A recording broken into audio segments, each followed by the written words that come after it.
Hello, everyone. Welcome to your favorite part of the week. That's right, developmental psychology at the greatest state college on the planet, Gulf Coast State College. So let's jump into chapter 9, our final kind of formal age group, and that's going to be late adulthood and older adults, or the old, more specifically. To begin, graying in America. So we're in this historical moment right now in this country, and we'll see momentarily in the world, where late adulthood, which includes those aged 65 years and above, is the fastest growing age division of the United States population. 1 in 7 Americans is 65 years of age or older. The first of the baby boomers, born beginning in 46 to 64, turned 65 in 2011, and approximately 10,000 baby boomers turn 65 every day.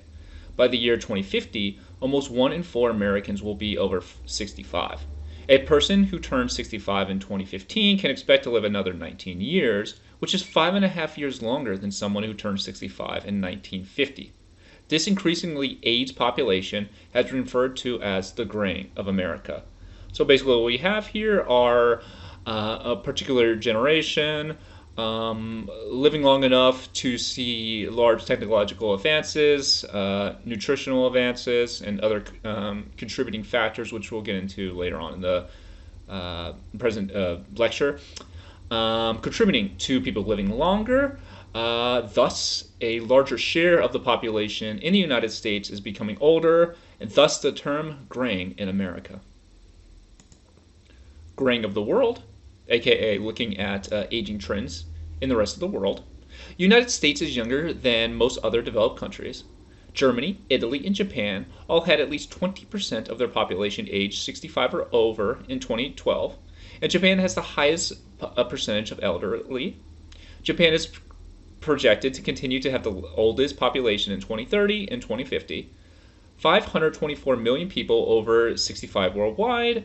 The number is expected to increase from 8% to 16% of the global population by 2050. Between 2010 and 2050, the number of older people in less developed countries is projected to increase more than 250%, compared with only a 71% increase in developed countries.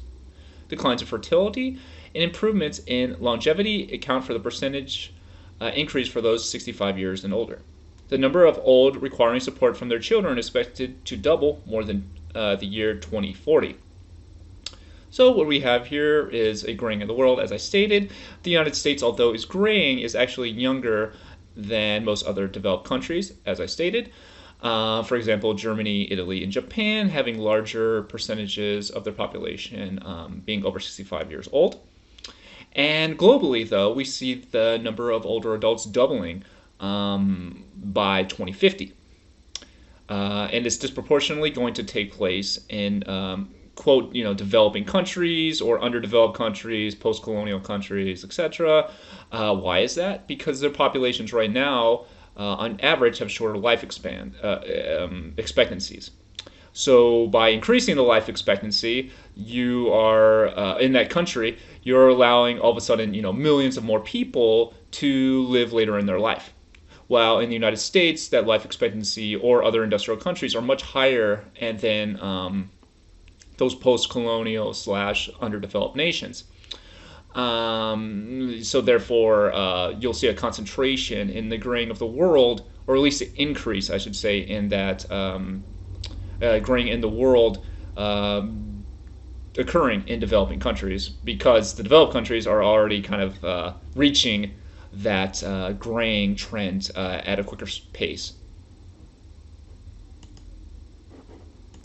So really what you could expect to see if these projections hold true is kind of the rest of dozens of countries who have low life expectancies seeing their life expectancy increase, thus a larger share of their population becoming older adults. Now let's differentiate between lifespan and life expectancy.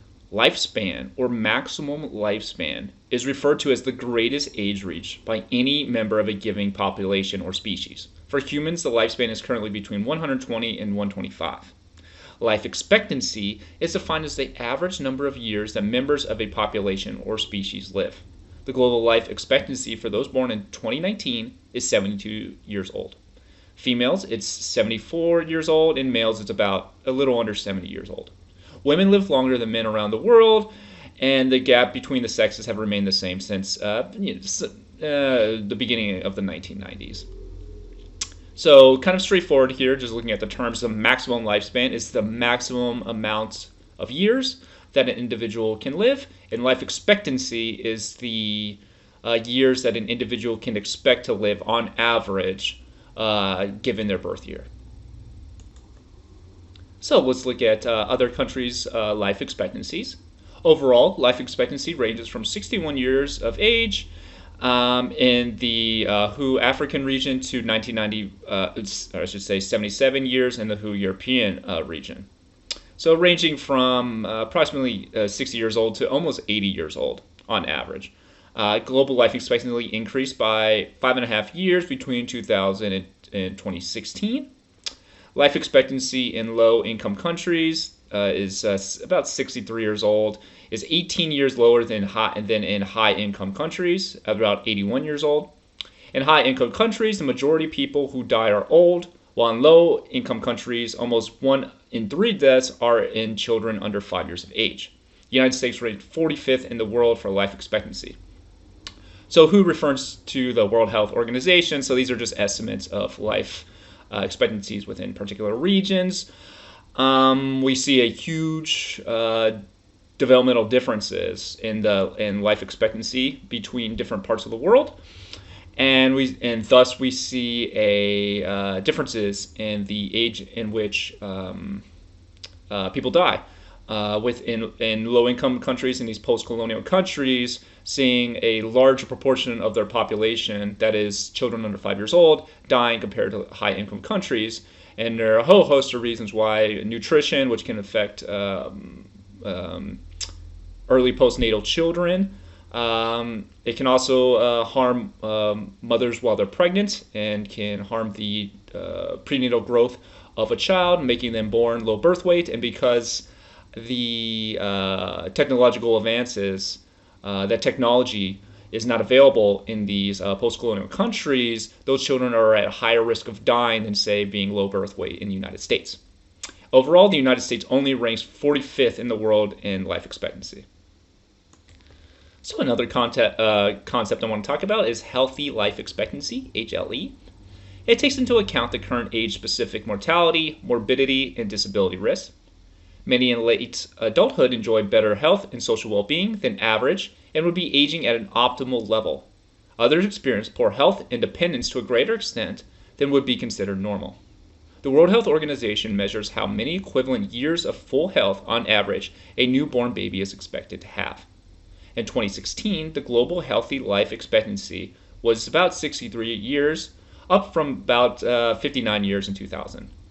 The World Health Organization Africa region had the lowest healthy life expectancy at about 54 years, while the Western Pacific region had the highest, about 69 years.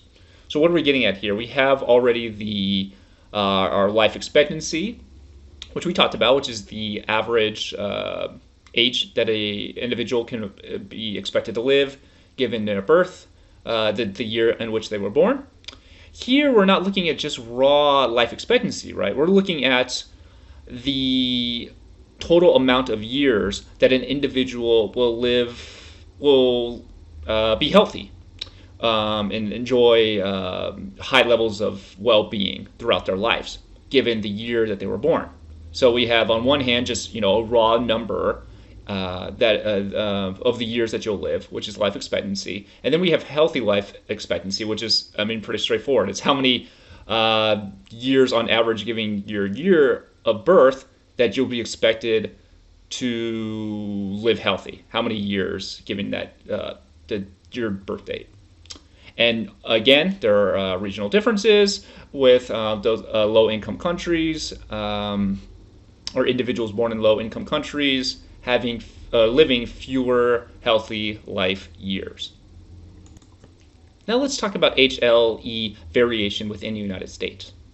Healthy life expectancy factors were evaluated in 2007 to 2009 to determine how long an individual currently at age 65 will continue to experience good health. The highest HLE was observed in Hawaii, with 16 years of additional good health, and the lowest was in Mississippi with only about 11 years of additional good health. The lowest HLE was among southern states. Females had a greater HLE than males at age 65 years in every state in D.C. HLE was greater for whites than for blacks in D.C. in all states from which data were available except in Nevada and New Mexico. Although improvements have occurred in overall life expectancy, children born today may be the first generation to have shorter lifespan than their parents. So we have regional differences in HLE. It's not just international differences, but within the United States, and we see Hawaii having the highest HLE, and the southern states on average having the lowest HLE. That is besides New Mexico and Nevada, but more of kind of a southwest region of the country than kind of traditional southeast or south central. And as I stated, as our final bullet point, children today maybe be the first generation of a shorter lifespan than their parents, and this can be due to a whole host of reasons. Wage stagnation, wealth stagnation, or I should say never acquiring wealth, additional stress from macro system factors, think Bronfenbrenner, that is, climate change, COVID, so just accumulation of trauma, a decrease in resources, that is both financial and personal, with people becoming lonelier, which we've seen in the United States, people belonging to less groups, being less politically active, being less active in their community, so creating a sense of isolation alongside higher divorce rates and lower marriages, which taken together with those other social isolation factors contributing to an unhealthier life, which could cause the generation that we live in to have shorter life expectancy and or shorter healthy life expectancies. Now we're going to talk about gender differences and life expectancy, and we're going to start with more of like this biological approach that's theorized to be one possible reason for gender differences in life expectancy. And beginning with the first bullet point, biological differerences in sex chromosomes and different patterns of gene expression is theorized as one reason why females live longer. Males are heterogametic, which is XY, whereas females are homogametic, which is XX, with respect to the sex chromosomes.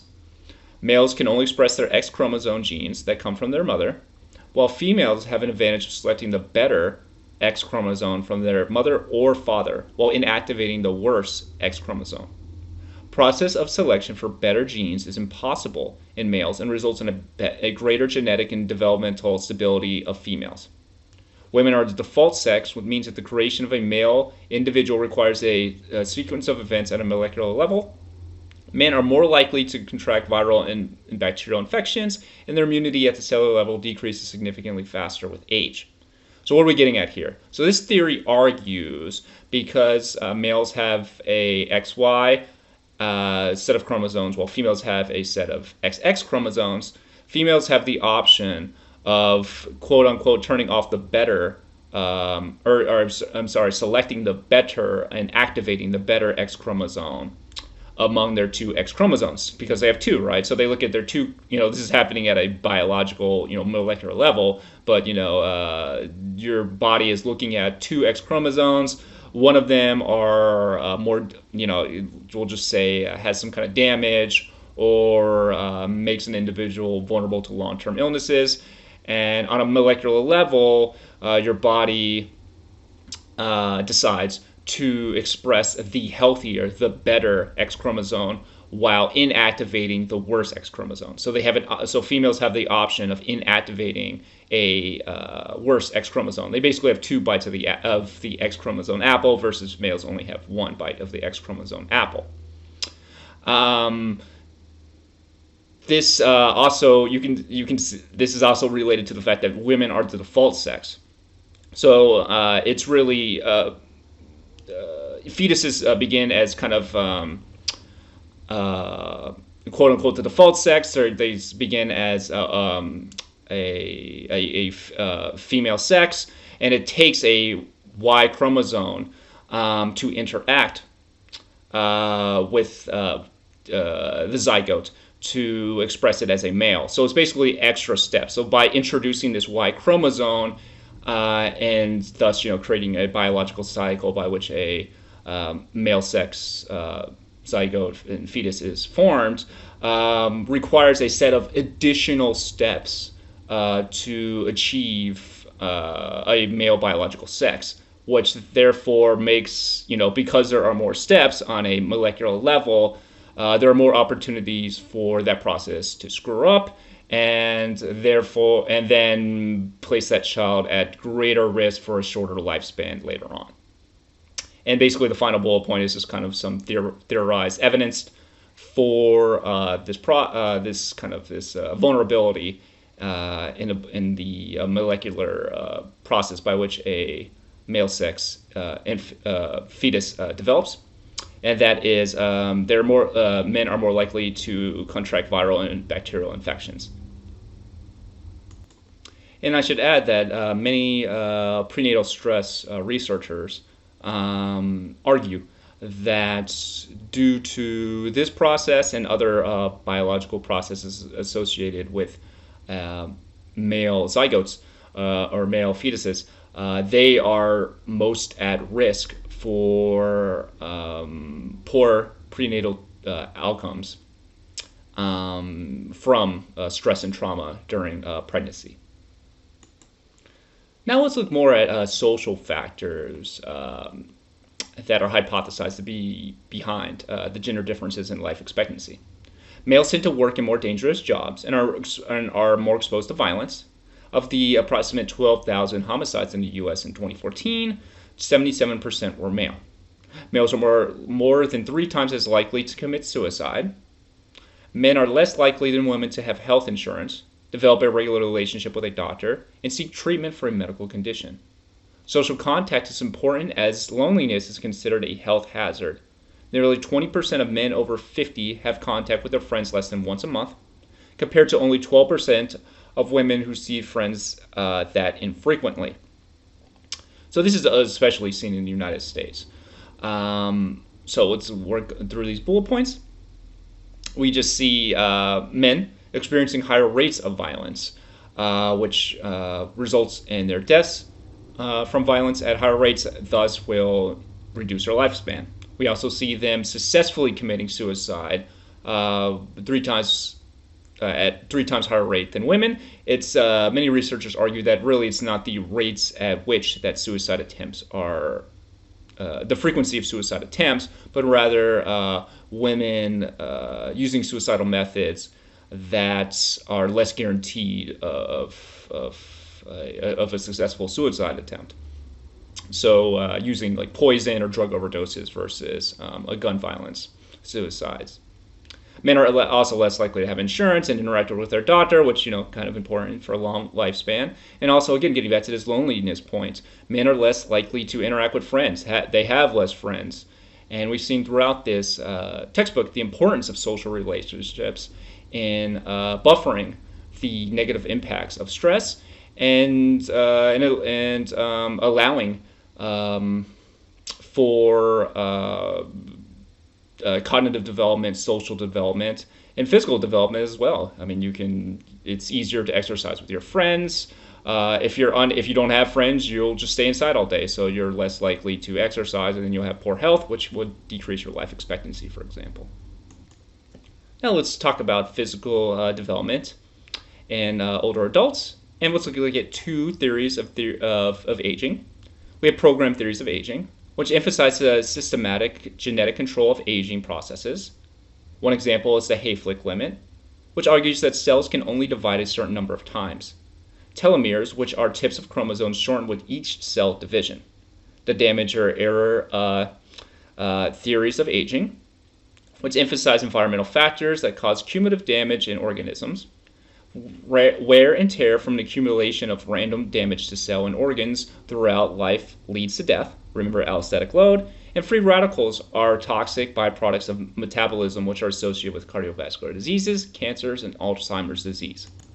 So I wanted to skip ahead and just look at evidence for programming theory. This will allow us to kind of expand on those two previous theories of aging. Again, the Hayflick limit supports the program theory, which cells can only divide a certain number of times. So the idea here is that this is pretty straightforward. Cells can only divide X amount of times, and once you hit that X amount of time, those cells die, and then that can lead to a cascading of cell death at a certain age. And one example of that is telomeres, which are stretches of DNA that form the tips of chromosomes. It does not encode for any protein, but protects the rest of the chromosome, shown with every cell division. So the idea here is that at the tips of each chromosome are these kind of little caps you can see here in red, and they protect the chromosome from damage. But with each cell division, those little caps and thus protection decreases, making the chromosome, aka your cell, and like your cells overall, more likely to die. Also, chronic stress, that is class obesity, exercise, smoking, exposure to war, natural disasters, shorten telomeres length. Our biological age is affected by weathering.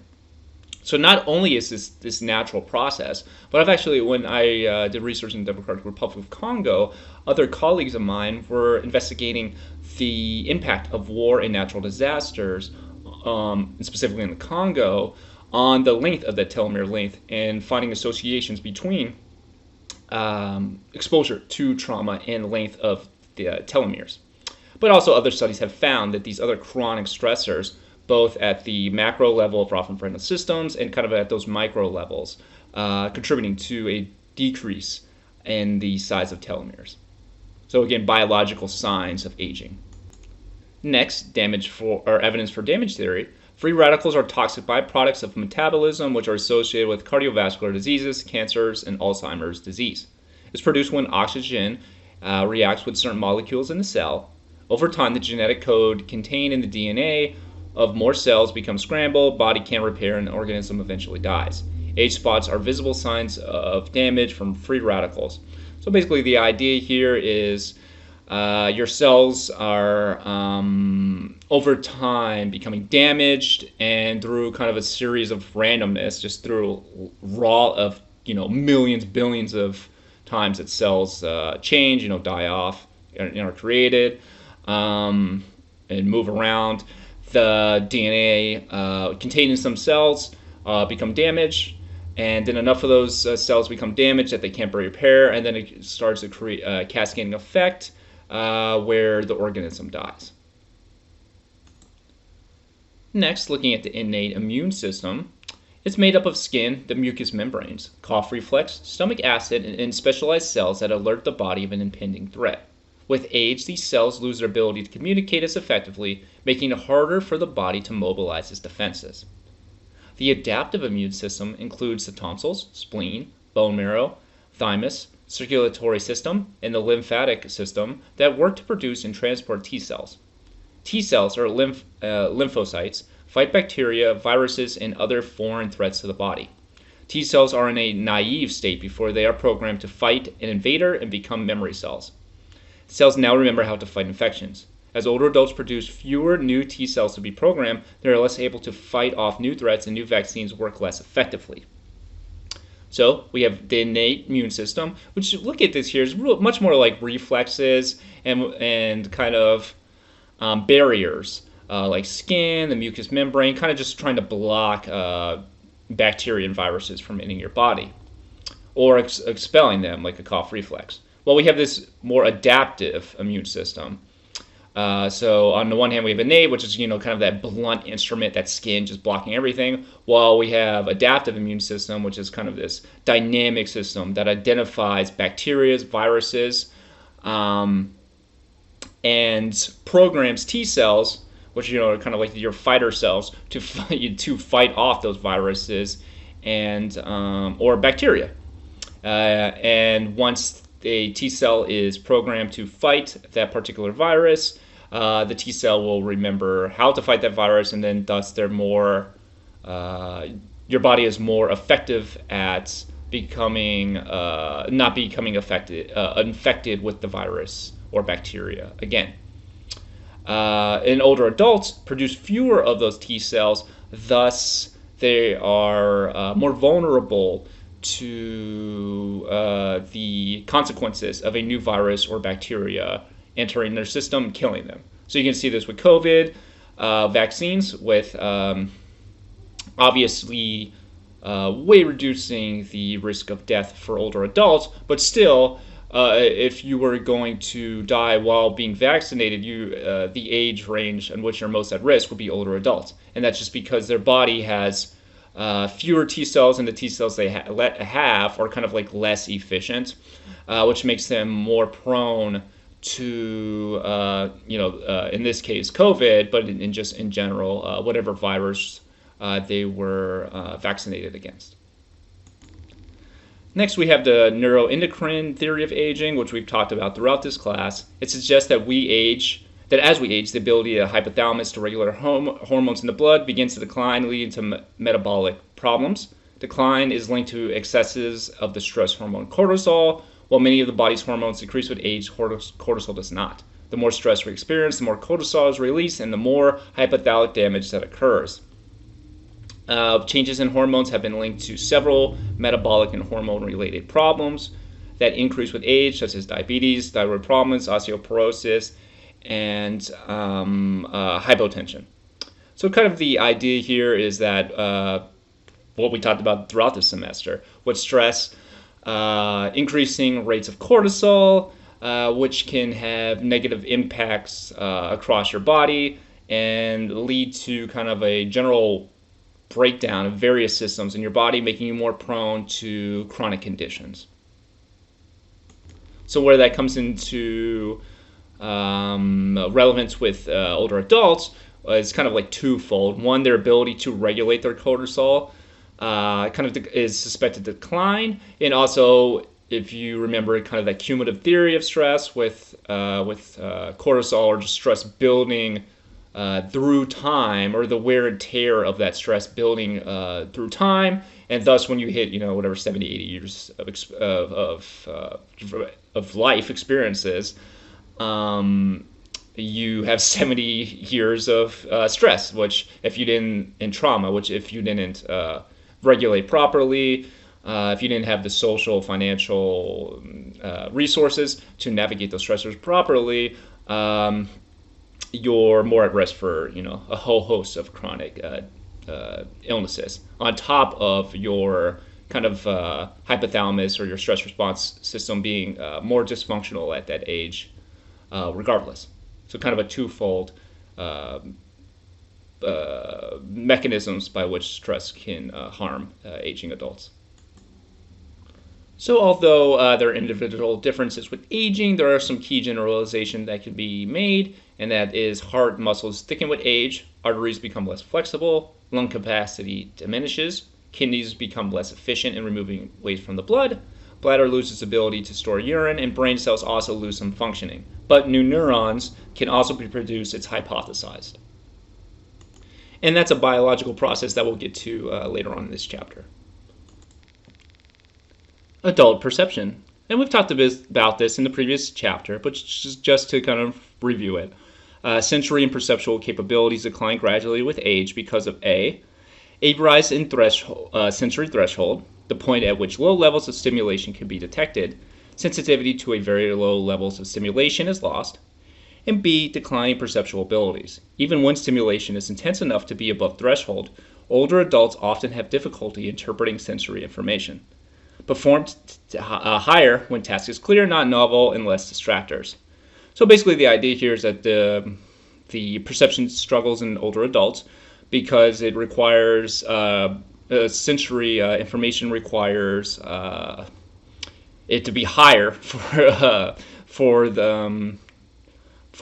sensory thresholds to be met. So for example, you're talking to an older adult, you need to talk louder often because they are unable to detect low levels of sensory information, or even average typical levels of sensory information, because It's just that threshold is higher to meet recognition of the sensory information.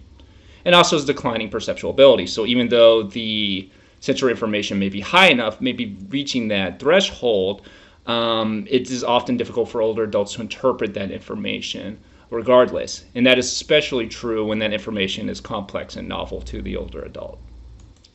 And we also talked about this in the previous chapter, but hearing impairment is 3 times as prevalent as visual impairment, and the majorities of older individuals who are older than 65 have at least mildly impaired hearing. Men are suspected to have more hearing loss than women. One suspected social reason is because women have been historically excluded for certain types of jobs, such as industrial noisy jobs, which therefore makes men more susceptible to hearing loss because they're exposed to much more damaging higher decibels that can lead to and accumulate during time and lead to hearing loss. Moving on to changes in the somaesthetic senses, the detection threshold for touch increases and sensitivity is gradually lost from middle childhood. Older people may be less sensitive to changes in temperature, which places them at risk of death from heat waves due to less ability to maintain temperature equilibrium. In some instances, over 90% of excessive deaths during heat waves occur in the elderly. During the 2003 Italian heat wave, the greatest increase of deaths were among the elderly. 92% occurred among people aged 75 years and older, and more than 1/5 increase. The average age of death from the 2021 summer heat wave in Oregon was 70. Age differences in pain thresholds are large and inconsistent. So what we're getting at here is that these changes in touch and kind of just more generally somaesthetic senses makes older adults more at risk for overheating and dying because they're less sensitive to changes in temperature.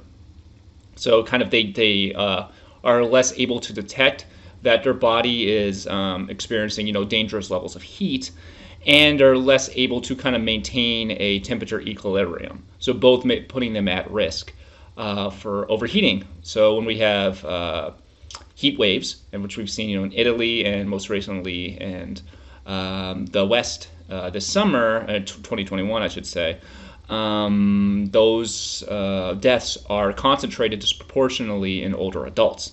And actually new data just came out saying that it was actually even worse, the numbers of people who died, and again they were disproportionately older adults.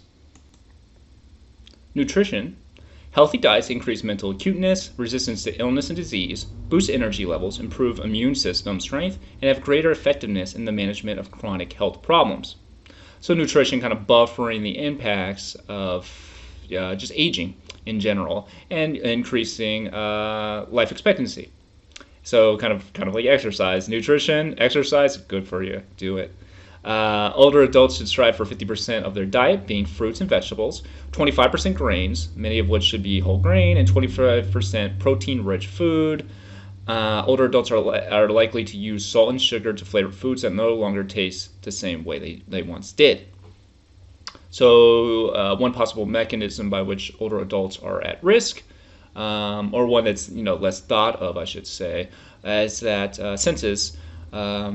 taste senses decreasing, which could make older adults use higher amounts of salt and sugar, and obviously the more of that you add to your dishes, your cuisines, the more at risk you are for various heart problems and medical issues. Chronic illness, and that they are defined as illnesses that are ongoing, generally incurable conditions that require continuing medical attention and affect daily life. As individuals live longer, diseases that affect older individuals become more prevalent, and the burden of chronic illnesses grows with age. Less than 50% of adults 50 to 60 years of age have a chronic condition, while 90% of adults 75 and up do. Almost 80% have at least one chronic disease, and 77% have at least two. Older women are more likely to have chronic condition than older men. So just kind of in raw numbers, the longer you live, the more likely you are to have a chronic disease. And you can see the huge jump from 50 to 64, only half of older adults, and not even really, having a chronic condition. But once you hit 75 years and up, 90% of older adults having one or more chronic conditions. Looking at just a couple specific examples, for example, arthritis, 40% of elderly men have it, and 54% of elderly women have it. Osteoporosis, which is a disease in which serious loss of minerals leaves the bone fragile and easily fractured. Nearly 1/3 of elderly adults who fracture a hip die within a year. After experiencing a fall, adults' reduced physical activities makes them more vulnerable. So this is kind of a classic scenario. An older adult falls, they hurt themselves, they break their hip or fracture their hip. And now they're, wow, that really hurts. That was very dangerous. So therefore, I'm going to do less physical activity, which decreases their strength overall, and reduces the opportunities for exercises, which is harmful to just their well-being overall. And specifically, by not exercising their hip more, their muscles get weaker, and they actually become more vulnerable to future falls, and puts them at higher risk of dying. So really, once you fall or experience an injury, you should be kind of working on more, building back that strength. But we often see the exact opposite occurring, thus placing older adults at risk of death following a serious injury, such as a hip fracture. The changing brain. Development is lifelong, which we've talked about through this entire course. That's why it's called lifespan development. And I want to look at specifically neurogenesis, which is the process of generating new neurons. Mice who exercise a lot form new neurons. Increased blood volumes in hippocampus followed a 3-month aerobic exercise program linked to learning and memory.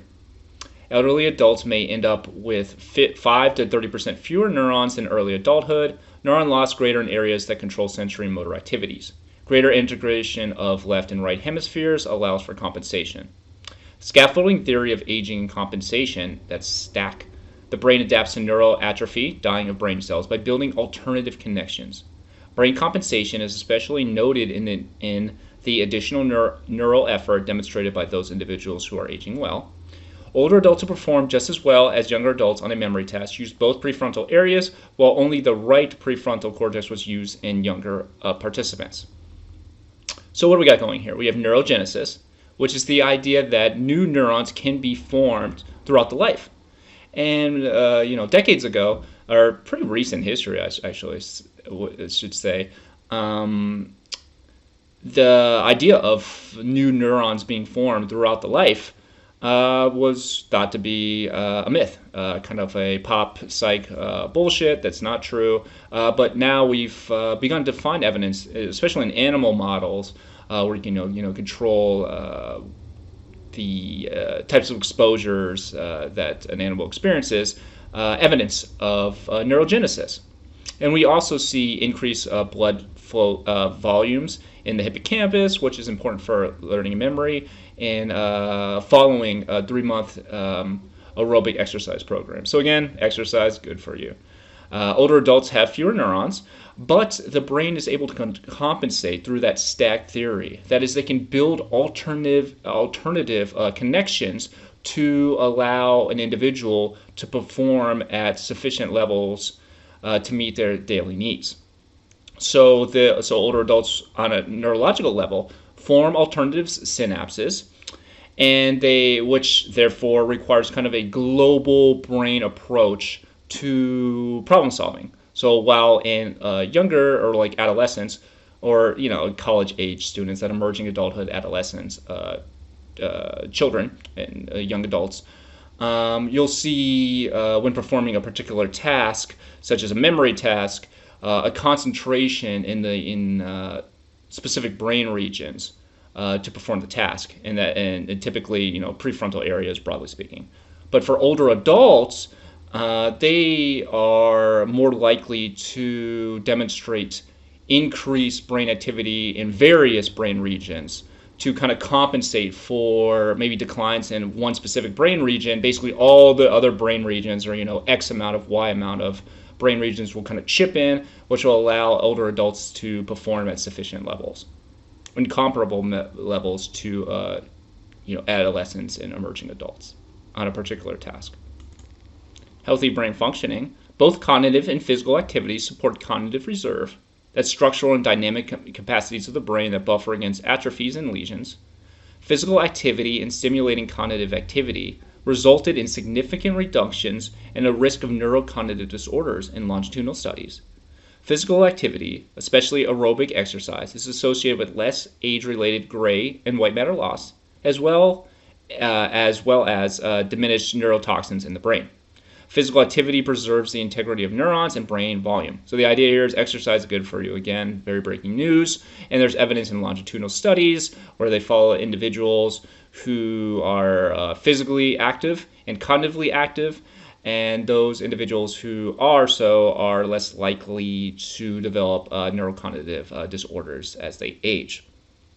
And those physical activities, those cognitive activities, help build up this cognitive reserve, which allows an individual to rely on this or have access to these cognitive resources to problem solve, to navigate their daily lives. And again, this is seen at a neurological level with decreased rates of gray matter loss and white matter loss in those individuals who are more cognitively and physically active. Continuing on in that vein, compared with older non-athletes, older athletes had a higher oxygen uptake capacity.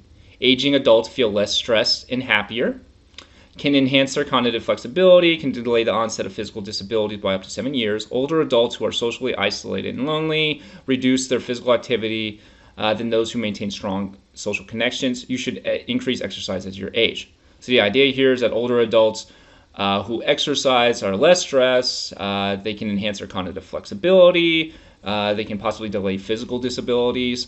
And a social factor that interacts with this cognitive and physical exercise is social isolation. When you're socially isolated, like I said before, you're more likely to reduce your physical and cognitive activities, which decreases your health and can decrease your lifespan. And we previously talked about this Snowden's nun study. Basically, to recap, 678 nuns ranging in age from 75 to 106 years of age were similar in class, housing, healthcare, and diet. So investigators, scientists looked at these, approximately 700 nuns that were similar in those 4 domains outlined. The level of education affected longevity and health. Those who had college degrees lived longer and were more independent. Nuns who were active, both physically and mentally, lived longer and healthier. Wrote autobiographies decades earlier. Vocab complexity was associated with symptoms of Alzheimer's. So basically the idea here is these scientists looked at nuns who were kind of similar backgrounds, similar ages, and they found that those with college degrees and those who were both physically and mentally active lived longer and healthier lives. Also, they found that signs of Alzheimer's were present in these autobiographies that they wrote decades before this experiment began, with their vocab complexity within those autobiographies being linked to the number and the likelihood of experiencing symptoms of Alzheimer's when the experiment began.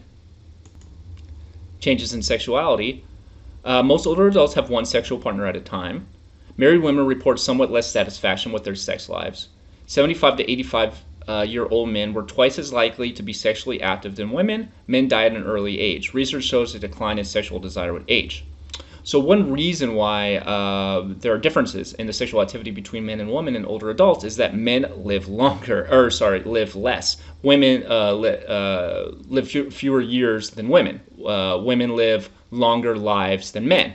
So therefore, if there's just literally less men to choose from or even available within your community once you reach a certain age.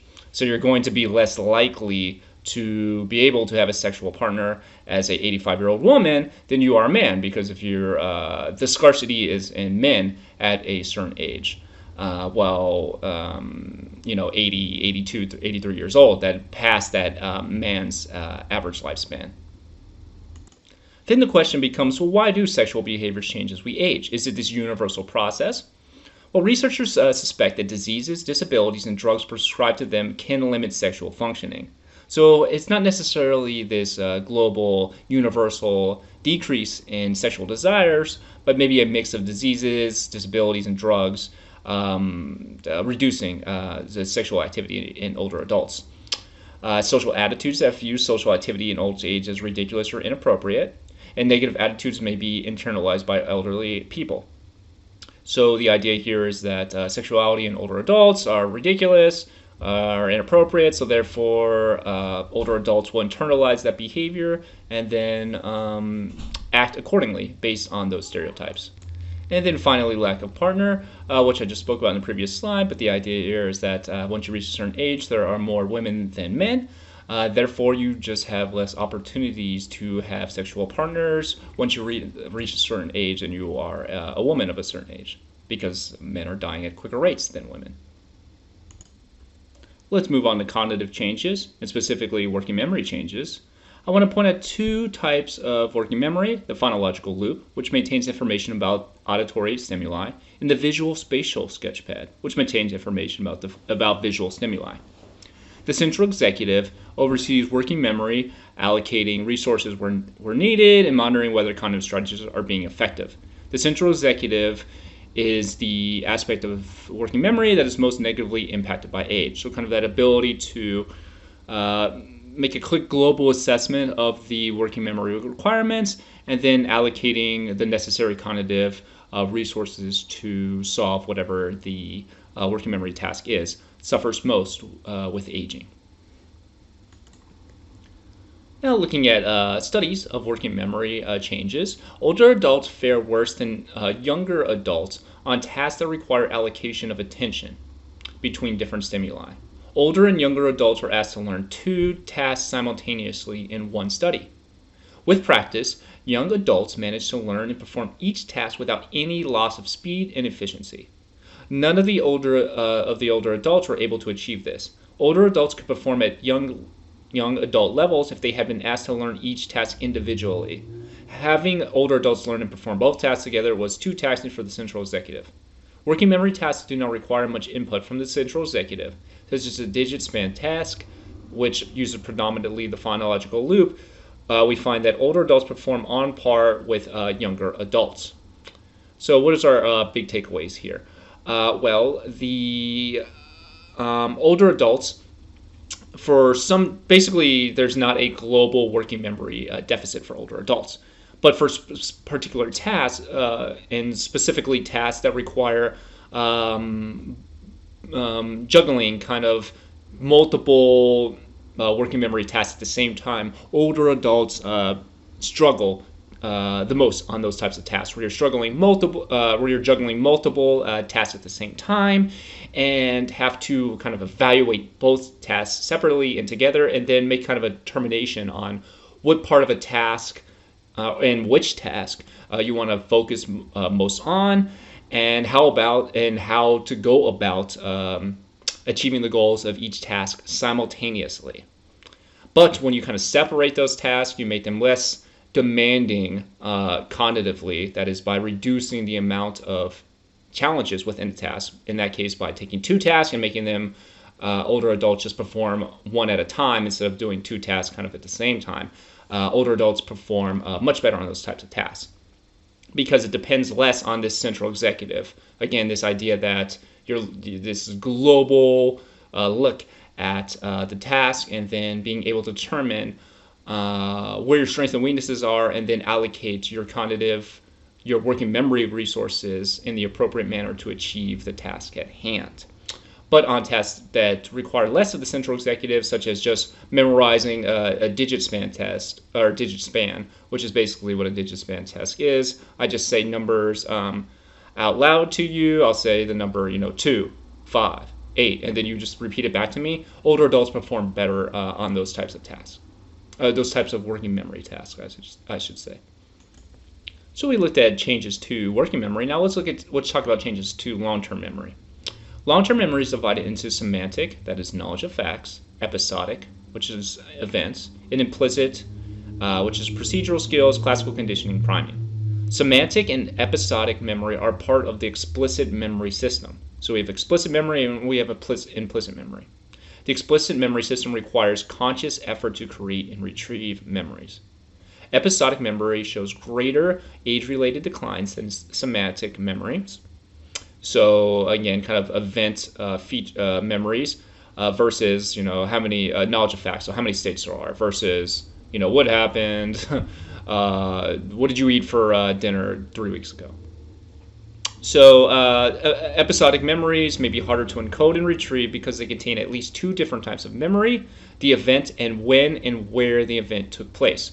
So these researchers arguing that kind of a feature of those types of memories is that they are kind of inherently more challenging to remember, to retrieve and encode, and to and thus they're putting more demands on those cognitive reserves. So kind of similarly to that working memory task that we talked about, where those higher demands, in that case, performing multiple tasks at the same time, and tasks that rely on the central executive being more difficult. In this case, episodic memories, because they require an individual to remember the event and when and where the event took place, that multiplicity of factors within the memory, making it more challenged to be recalled by adults, older adults.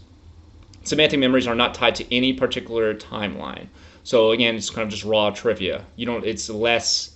It has less features to that memory, and thus could be easier to remember for older adults, and thus you would expect to see and do see less deficits in semantic memory with aging. Older adults' poor performance on episodic memory appeared to be related to slower processing of the information and the difficulty of the task. As the task becomes increasingly difficult, the gap between each age group's performance increase for episodic memory more so than for semantic memory. So again, just like what I said before, the more challenging the task is and the more episodic it is, the larger the gap in performance between emerging adults and older adults will be. Prospective memory. Remembering things we need to do in the future. Remembering a doctor's appointment next week or to take medication before bedtime. Humans are fairly good at prospective memory when they have little distractors. When they are competing demands that are also demanding our attention, this type of memory rapidly declines. Prospective memories are often divided into time-based prospective memories, such as having to remember to do something at a future time, or event-based prospective memories, such as having to remember to do something when a certain event occurs. When age-related declines are found, they are more likely to be time-based than event-based, and in laboratory settings rather than in real world, where older adults can show comparable or slightly better perspectives. So older adults, and we see this with younger children as well, when there are more distractors, the ability to maintain attention and in this case remember and use prospective memory decreases. And particular types of prospective memory declines more with age, and that is memories that are more likely to be time-based than event-based. And what we've seen kind of consistently in literature is that when older adults are more familiar with the task, aka in the real world, so kind of the tasks, remembering to do things that they do routinely, older adults are much more comparable and then to their younger peers, to emerging adults, to adolescents, and prospective memory performance than tasks found in a laboratory, where it's kind of an unfamiliar task. An older adult might not be motivated, and there's really, there's just not a lot on the line versus remembering to take your medication needed for you to survive. Now let's talk about advantages of memory with age. There are fewer age differences observed when memory cues are available, such as for recognition memory tasks, and when individuals can draw upon acquired knowledge and experience. Older adults often perform as well, if not better, than younger adults on tasks of word knowledge or vocabulary. Experts perform well. Older typists were found to compensate for age-related declines in speed by looking further ahead at printed text. Compared to younger players, older chess experts focus on smaller sets of possible moves, leading to greater cognitive efficiency. A crude knowledge of everyday tasks, such as grocery prices, can help older adults to make better decisions than younger adults. So we see certain types of memory. Older adults perform better than younger adults. Specifically, word knowledge and vocabulary. We also see that experts, which just expertise acquired with age and repeated exposure to whatever task or hobby, performing at a very high level still at older age. But they just use different ways to interact with whatever their area of expertise is. So in typists, they'll look further along in the text while they're reading to kind of get ahead. And you'll see with chess players, older expert chess players kind of looking at specific smaller subsamples of possible moves so they can dedicate their cognitive attention to those smaller set of moves, which allows them to perform well, as opposed to kind of looking at the board, the entire board and all the possible moves. So really kind of that focused attention. So basically ways to adapt. Experts use ways to adapt to perform at comparable levels to their younger selves. And the crude knowledge and everyday tasks allows older adults to often make better decisions than younger adults. So just having living in the real world, having an understanding of, for example, here grocery prices, or say buying a car, and understanding this car is a ripoff, I'm not going to buy this car. So just kind of that knowledge that you've accrued over time, allowing them to make better decisions, and in that case, a better financial decision than younger adults who just have less life experiences interacting with, in my example, purchasing a car. Attention and problem solving. The processing speed theory suggests that as the nervous system slows with advanced age, our ability to process information declines. This slowing of processing speed may explain age differences on many different cognitive tasks. Older adults also need longer time to complete mental tasks or make decisions. When given sufficient time, older adults perform as competently as do young adults. When speed is not imperative to the task, healthy older adults do not show cognitive declines. So the idea here is trying to piece apart what is it that's actually declining in older adults, and is that decline universal, and is it actually true? And when experimenters manipulate the task, so to make the speed less pertinent in the task, older adults actually perform at comparable levels to younger adults. And that may be related to this processing speed theory. So this kind of slowing down of our nervous system and our ability to process information at rapid speeds declining, but with additional time, older adults performing at equal levels to younger adults on a particular task. In contrast, or kind of a related concept but a little different, inhibition theory argues that older adults have difficulty with inhibitory functioning, or the ability to focus on certain information while suppressing attention to less pertinent information tasks. Evidence comes from directed forgetting research. In directed forgetting research, people are asked to forget or ignore some information, but not other information. Participants are asked to memorize a list of words, but are then told that the researcher made a mistake and gave you the wrong list and asked you to forget this list. You are then given a second list to memorize. While most people do well at forgetting the first list, older adults are more likely to recall more words from the forget to recall list than are younger adults. So the takeaway here is that this inhibition theory is that older adults are less able to inhibit certain information that they've interacted with. In this example provided, this forgetting research, I give you a list of information. I say, okay, you need to remember this right now. And then you say, oh shit, my bad. That was the wrong list. I'm going to give you this new list. Remember this instead. Forget that old list. Older adults have more difficulty inhibiting that information that they previously memorized and then focusing on this new information. And that could help explain some of the differences in performance on particular tasks. I should say the differences between task performance between older and younger adults. Cognitive loss exaggerated. While there are information processing losses in late adulthood, overall loss has been exaggerated in research. One explanation is that the types of tasks that people are tested on tend to be meaningless.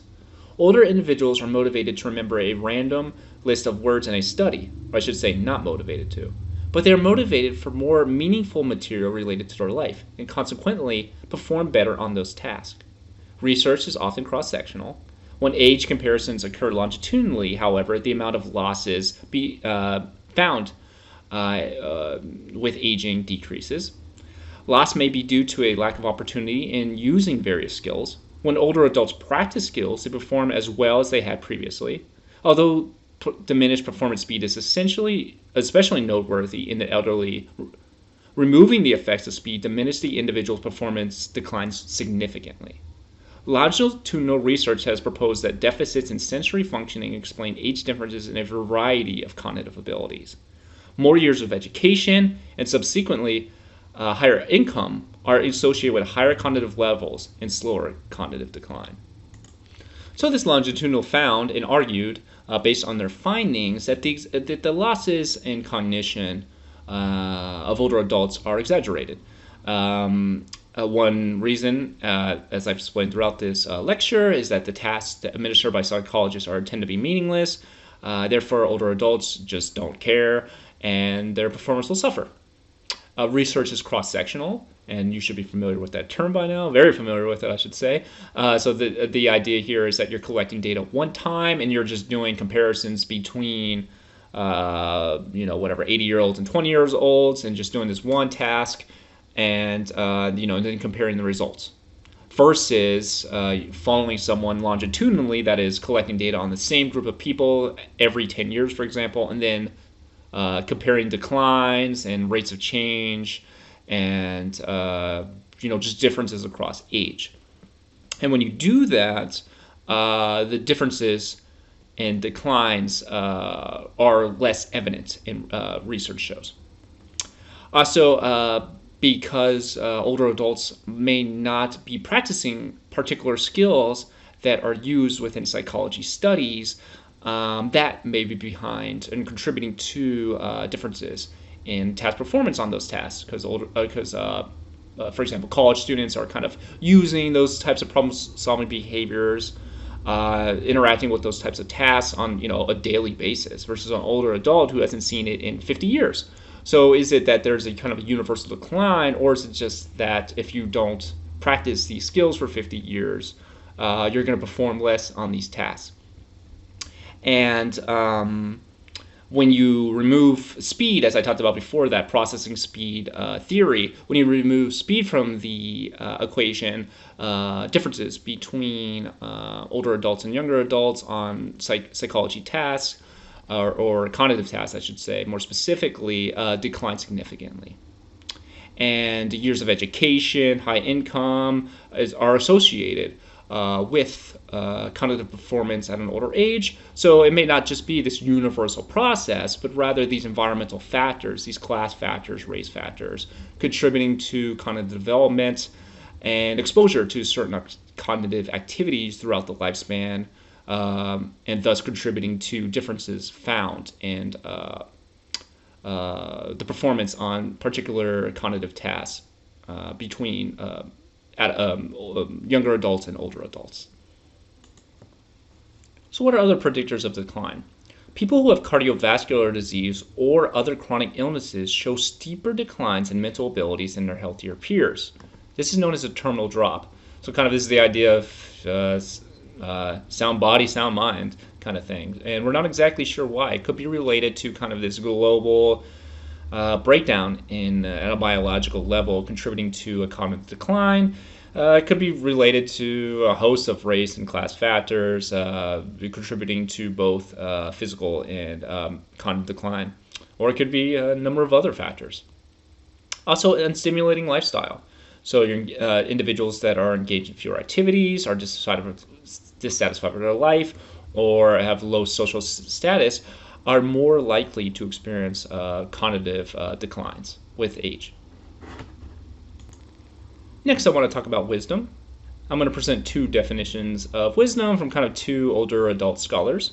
The first is Baltz, which he argues wisdom is a constellation of rich factual knowledge about life combined with procedural knowledge such as strategies for giving advice and handling conflicts.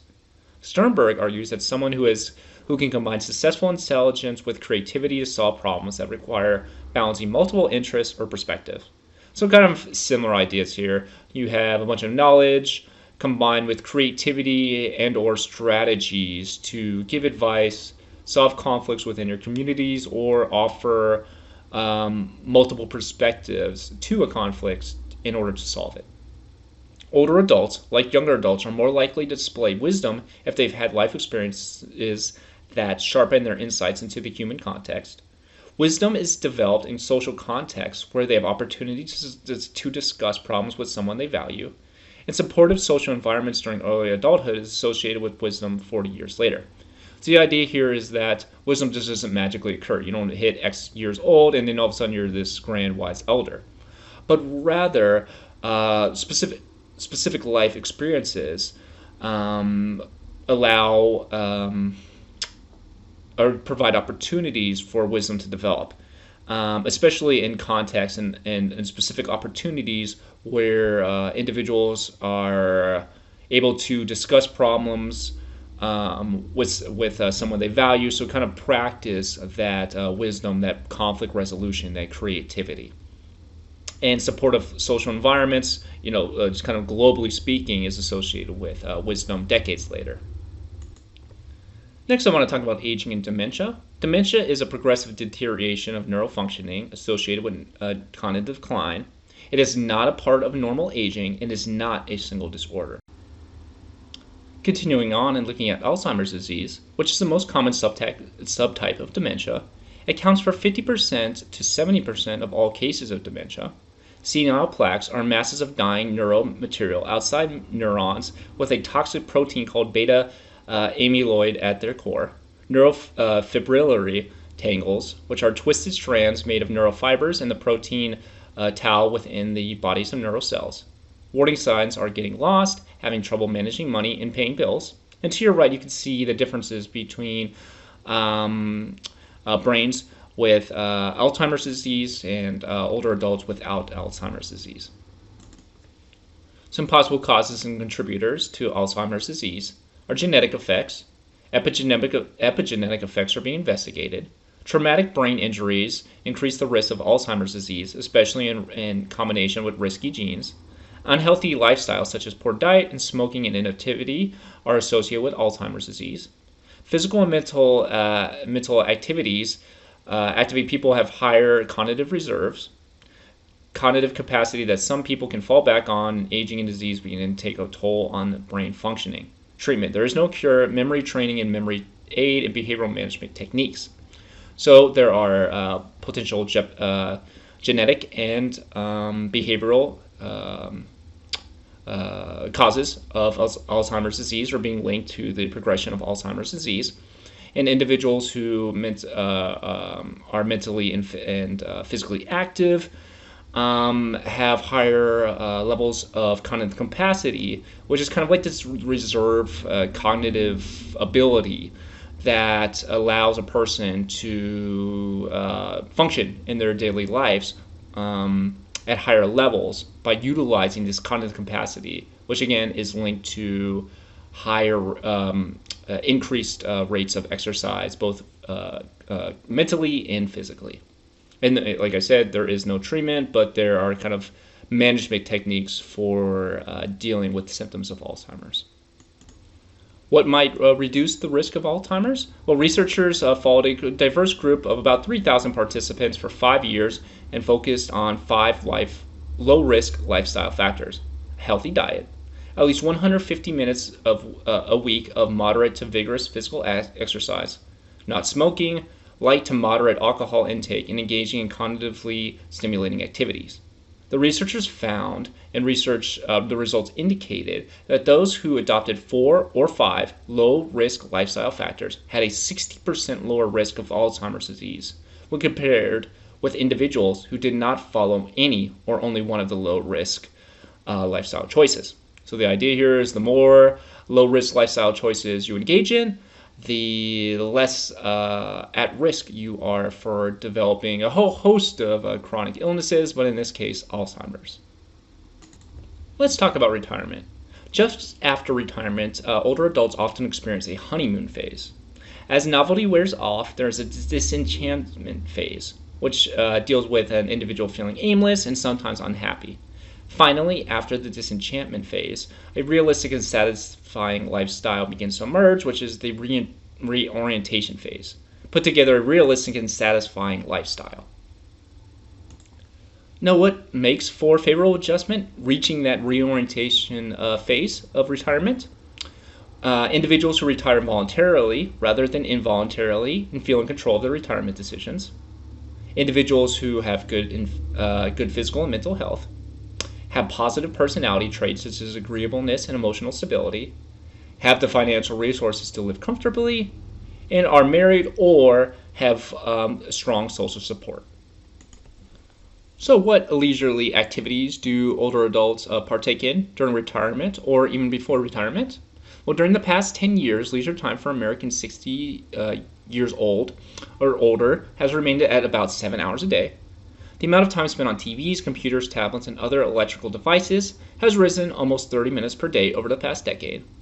Those 60 and older now spend more than half of their daily leisure time in front of screens. Screen time has increased for those in their 60s, 70s, 80s, and beyond, and across genders and educational levels. This rise in screen time coincides with significant growth in the use of digital technology by older adults. In 2000, only 14% of those aged 65 or older used the internet.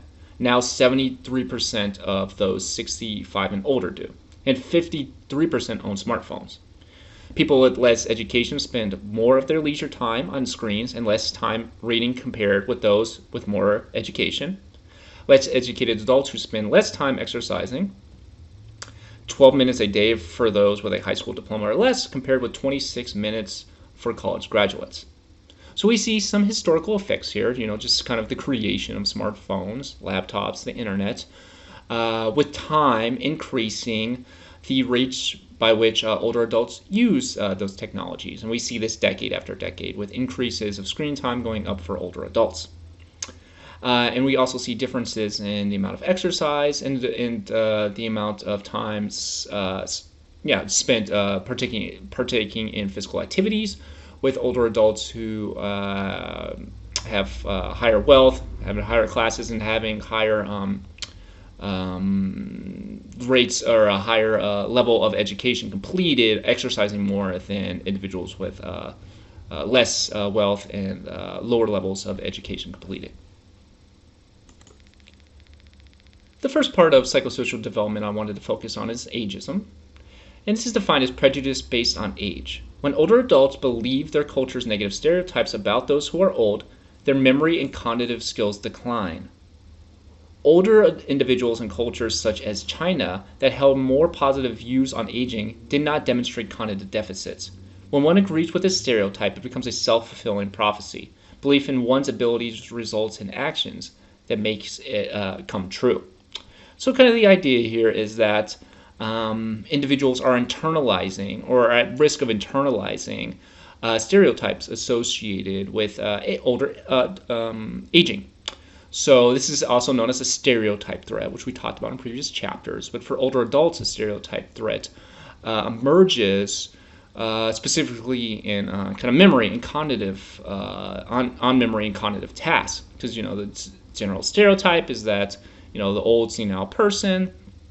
And if an individual accepts those views, they will actually perform worse on the task, even though they might necessarily not even have those cognitive declines. It becomes a self-fulfilling prophecy, wherein an individual kind of believes it, or is threatened by fulfilling those stereotypes, that they actually end up fulfilling those stereotypes and perform worse on cognitive memory tasks. However, in cultures where those stereotypes don't exist, or less likely to exist, such as China, where older adults are held in much more positive views, these older adults are less likely to be threatened by that stereotype threat because it doesn't exist within that culture, or less likely to exist. And Thus, an older adult is less likely to fulfill that threat within that culture, and that is evident in some cross-cultural studies. Now let's talk about racial and class differences in older adults. Older adults who are African American, Mexican American, and Asian American experience psychological problems that are often associated with discrimination by the white majority. Ethnic minorities are also more likely to become sick, but less likely to receive medical intervention.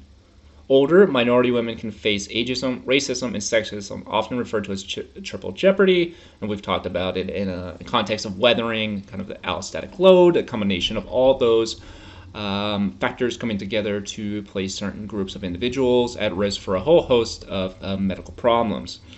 So we see that Black Americans, Mexican Americans, Asian Americans experiencing higher rates of psychological problems that are often associated with discrimination. Ethnic minorities are often more likely to become sick, but are less likely to receive medical attention associated with that sickness.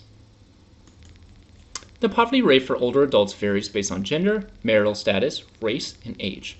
Women aged 65 or older were 70% more likely to be poor than men. Women aged 80 or above have higher levels of poverty than those younger. Married couples are less likely to be poor than non-married men and women. In 2012, the poverty rate for white older men about 5.5%, and white older women were about 10%, were lower than black older men, 14%, black older women, 21%, Hispanic older men, 19%, and Hispanic older women.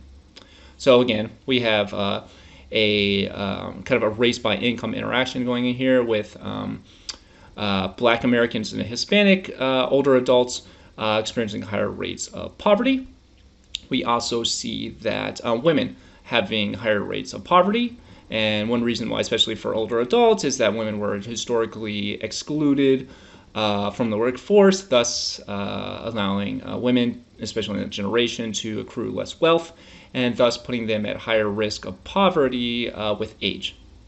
And you can see that effect. It gets stronger the more a woman ages, especially in this cohort, with those women aged 80 and above having higher levels of poverty than their younger, older adult peers. Now moving on to living arrangements. In 2017, of those 65 years of age and older, approximately 72% of men and 48% of women live with their spouse or partner. Between 1900 and 1990, the number of older adults living alone increased, most likely due to improvements in health and longevity during this time. Women make up the majority of older adults living alone in the U.S., but that number has dropped from those living alone in 1990. Older adults are more likely to be unmarried, living with children, more with other relatives or non-relatives, I should say older women, that is. Older adults who live alone report feeling more financially strapped than those living with others. According to a Pew survey, only 33% of those living alone reported they were living comfortably, while nearly 49% of those living with others said they were living comfortably. 12% of those living alone, but only 5% of those living with others reported they lacked money for basic needs. Okay, so kind of a takeaway here is that women are more likely to be unmarried, living with children and other relatives. Again, one reason is that men just dying before women, leaving women unmarried or widowed and living with children. You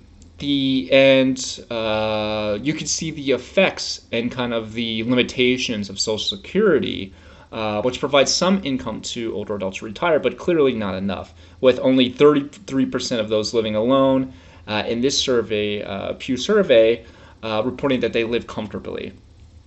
And only 5% of those living with others and only 12% of those living alone reported that they lack money for basic needs. So living alone kind of doubles the rate at which older adults reporting that they lack financial resources to meet basic needs. Volunteering aids older adults as much as it does the community at large. Older adults who volunteer experience more social contact, which has been linked to higher rates of life satisfaction and lower rates of depression and anxiety. Longitudinal research also finds a strong link between health in later adulthood and volunteering. Older adults who volunteer may already be healthier, which is why they can volunteer compared to less healthy age mates. So the idea here is volunteering is good. You interact with the community, you have more social interaction, you belong to a community, so you're able to contribute to other people around you, to the collective good, to be a meaningful member of society through volunteer work. But with those individuals who already have healthier lives, or were already healthy before volunteering, being more likely to volunteer. So we see an association between volunteering and life satisfaction and lower levels of depression and anxiety. But we also see kind of this filtering effect by which individuals who are already less likely to be depressed and have anxiety and have higher rates of life satisfaction disproportionately volunteering. And this is similar findings to everything in this textbook and across development. Those with resources most likely or having a higher probability of participating in these kind of pro-social, developmentally beneficial practices.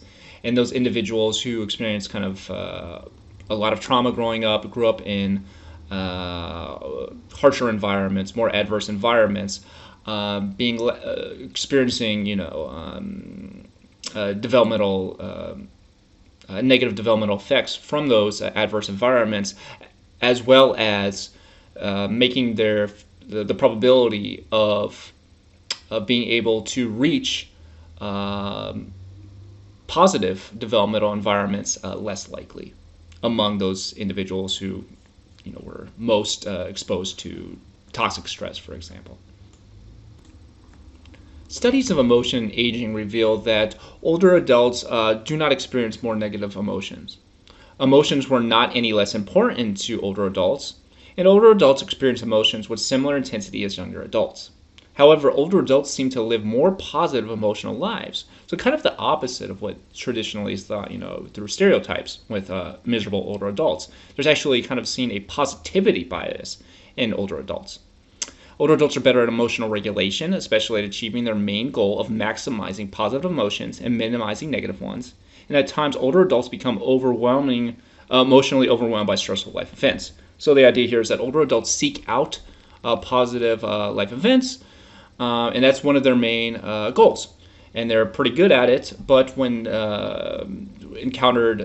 when facing high levels of stress, like anybody else, without appropriate buffering, they can experience adverse effects of stressful life events. And this brings us to the social emotional selectivity theory. It's a perception that one has little time left to live in their life. It prompts more emphasis on the goals of fulfilling current emotional needs. And there's a positivity effect found in older adults. That is the tendency for older adults to pay attention to, better remember, and place more priority on positive information than on negative information. Research suggests that brain areas involved in emotion, such as the amygdala and the ventromedial area of the prefrontal cortex, degenerate less with age than other brain areas involved in cognition. So like I said before, older adults kind of have a positivity bias. And one theory for that is because older adults recognize that they have little time left to live, so I'm going to focus on things that don't annoy me, but things that I find make me happy. And there's evidence for this at a neurological level, with areas involving processing emotion experiencing relatively less levels of degeneration than other areas in the brain involved in cognition. So overall, emotional well-being increases with age, and older adults experience longer-lasting positive emotions, fleeting negative emotions, and fewer emotional ups and downs per day. So kind of a stable, much more stable, and many more positive emotions than negative emotions. Now, we've talked about the importance of social interactions and the dangers of loneliness and social isolation in older adults, so let's expand on that. Each of us has a social convoy, which is a social network and support system that accompanies us during our life's journey. Trend towards smaller social networks with age, Older adults narrow their social networks to close family and friends. Shrinking social networks in late adulthood may be fostered by chronic illness and disability. Life events such as death or marriage decrease and increase social network sizes. So we see differences. So we see that there are social network sizes increasing and decreasing with certain developmental life changes, such as death of a spouse or marrying, and those changes in our social network sizes contributing to the likelihood of chronic illness and disability across the lifespan. And one reason why older adults may be actually especially vulnerable to chronic illnesses associated with decreased social networks is because their social networks were already small to begin with. So if they, their friends die, their spouse dies, then they have fewer remaining members in their social support network proportionally compared to younger adults, because again they have, and older adults tend to decrease their social networks with age. So each loss of somebody within that social network has a disproportionately negative effects within this age group. And what are one of the consequences of a decrease of a social network? And we've alluded to it a little earlier, but now we're going to go in more depth. Loneliness. The discrepancy between the social contact a person has and the contact a person wants can result from emotional or social isolation. Women tend to experience loneliness due to social isolation, men from emotional isolation. Loneliness can be accompanied by a lack of self-worth, impatience, desperation, and depression. Being alone does not always result in loneliness. For some, it means solitude. Solitude involves gaining self-awareness, taking care of the self, being comfortable alone, and pursuing one's interests. In contrast, loneliness is perceived as social isolation. Loneliness and social isolation was linked to a 40% increase in risk for dementia and a 30% increase in the risk of stroke of coronary heart disease. This was hypothesized to be due to a rise in stress hormones, depression, and anxiety, as well as the individual lacking encouragement from others to engage in healthy behaviors. All right, so what are our takeaways here? We have a definition of loneliness, and it's not just being alone. It's the discrepancy between the social contact a person wants and the contact that a person can actually achieve. Women experience loneliness due to social isolation, and men from emotional isolation for a whole host of gender norms or gender stereotypes that develop throughout the lifespan, with men kind of being less likely to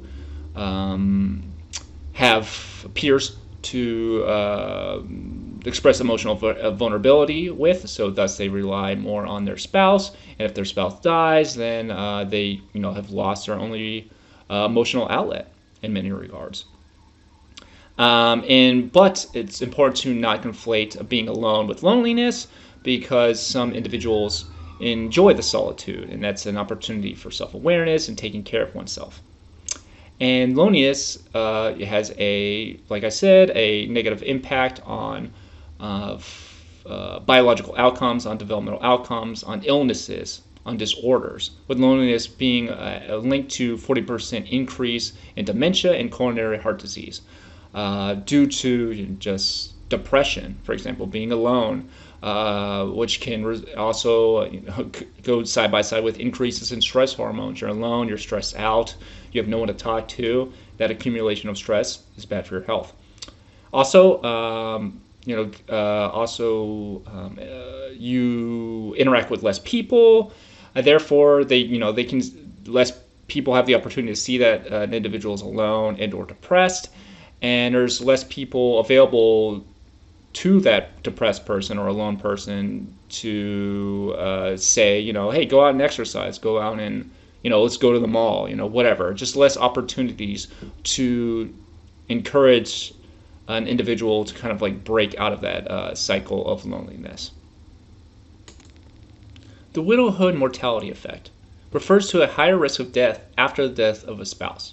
Widowhood increases the risk of dying from almost all causes. Research suggests that the predictability of the spouse's death plays an important role in the relationship between widowhood and mortality. Rates of mortality for widows and widowers was lower if they had time to prepare for the death of their spouse, such as the cases of a terminal illness like Parkinson's or Alzheimer's. Gender influences the risk of mortality. Men show a higher risk of mortality following the death of their spouse as they have higher health problems. Widowers have a higher risk of suicide than do widows. So this gets back to my point before with gender differences and loneliness for men on average within this particular cohort, and kind of in general. They rely on their spouse as an emotional outlet, and when their spouse dies, they have no one else. They have, a decreased ability to grieve, and which results in higher physical and mental health problems and higher rates of suicide among widowers. But research suggests that it's not just the death of a spouse, but kind of the predictability of a spouse. There's a difference between an unexpected death and a death that's associated with a chronic illness. So the likelihood of this widowhood mortality effect is less likely to take place when deaths are kind of expected, because you really just had an opportunity to make peace or grieve in the individual's particular way, versus a sudden death is much more sudden and potentially and typically far more stressful and traumatic. Living apart together. Monogamous intimate partnership between unmarried individuals who live in separate homes but identify themselves as a married couple, or a committed couple, I should say. This trend has been found in several nations and is motivated by a strong desire to be independent in day-to-day decisions, maintaining their own home, keeping boundaries around established relationships, and maintaining financial stability. Besides the desire to be autonomous, there's also a need for companionship, sexual intimacy, and emotional support. Those who are younger often enter into a lat out of circumstances such as a job market, and they frequently view this arrangement as a transitional stage. In contrast, 80% of older adults reported they did not wish to cohabitate or marry. Some older adults become lats because they fear social disapproval from others if they were to live together. So kind of this idea that you're in a committed relationship, but you just don't live in the same house. For younger adults, emerging adults, these circumstances are typically due to financial reasons, where you can't afford your own home, so you both separately live in your parents' house or your caregiver's house. Versus older adults, they participate in living apart together relationships because they just don't want to live together. They don't want to cohabitate. They don't want to marry.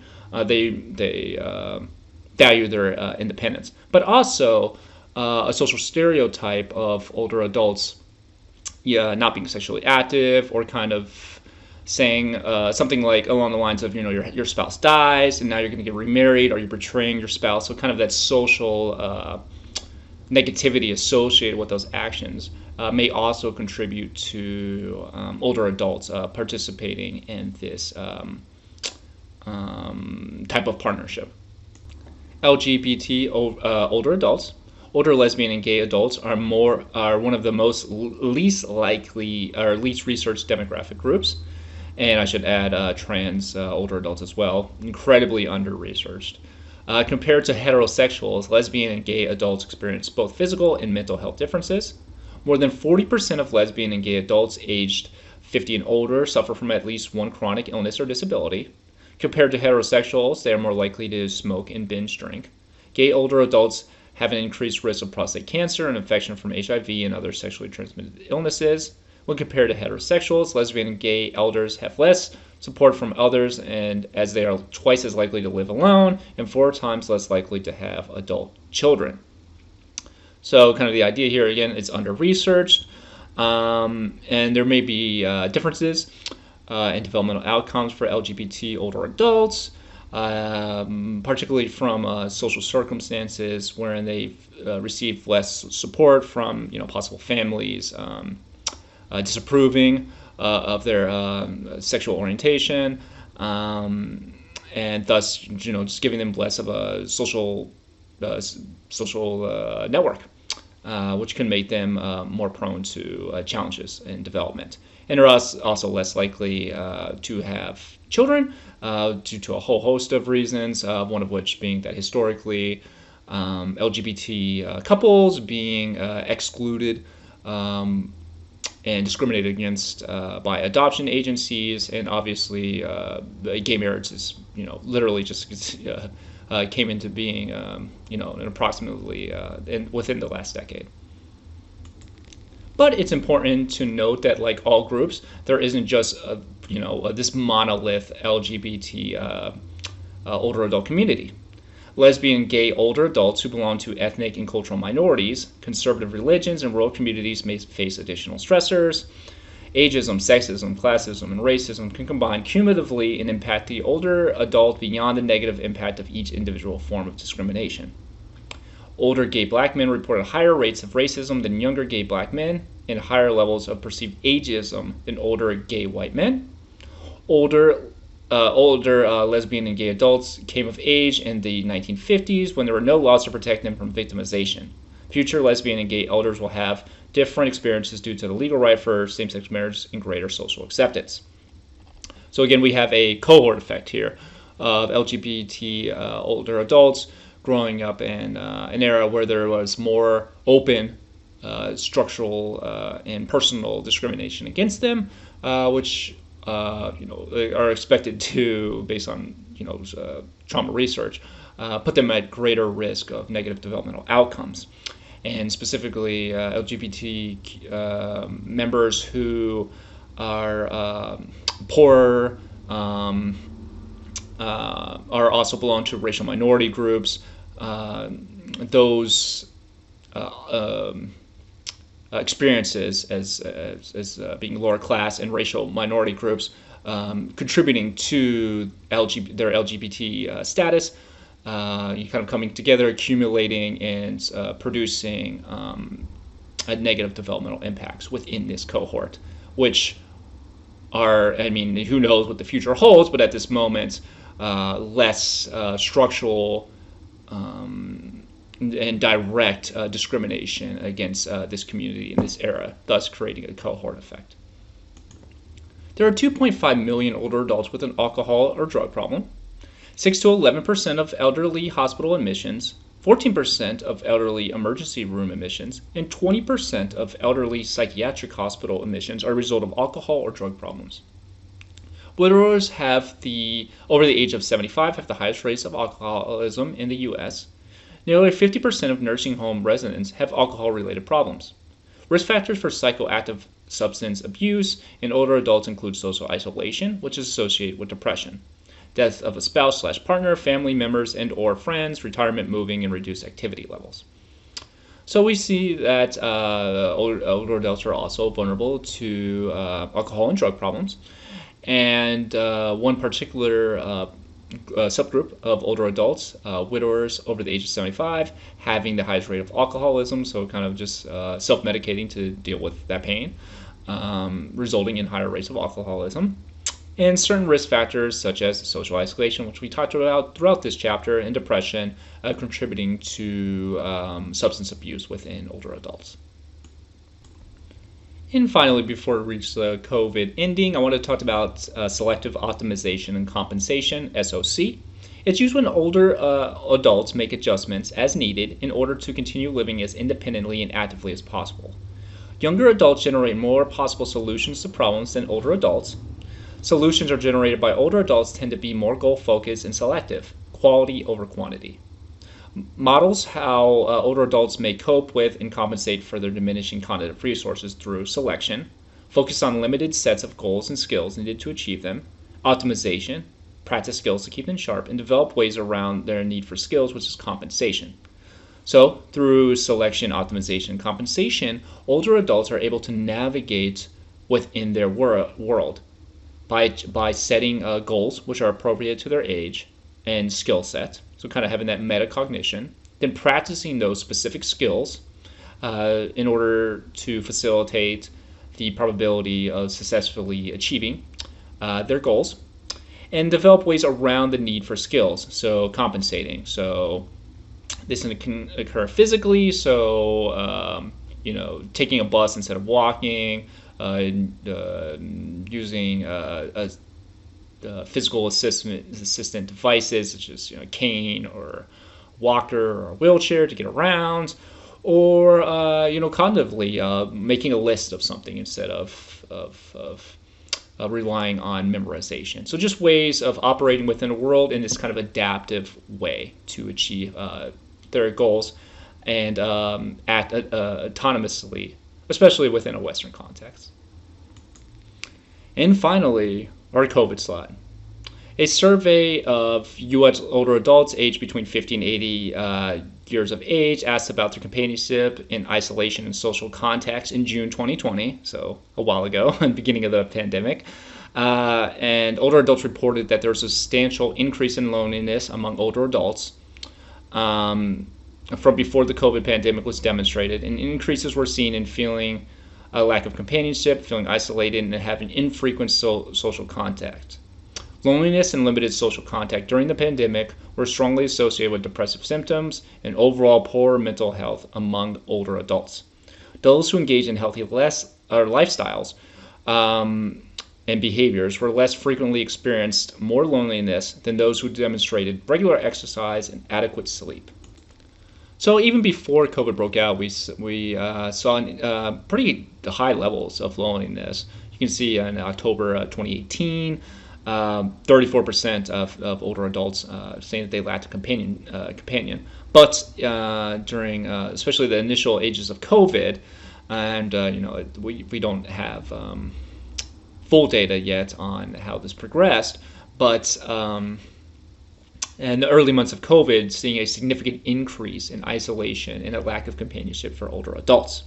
And as we stated before, lack of companionship and loneliness and isolation, or unwanted isolation, is associated with a whole host of negative developmental outcomes. And these negative developmental outcomes and loneliness were concentrated in individuals who were depressed, which is, again, what we typically see in research, and those engaged in healthy behaviors where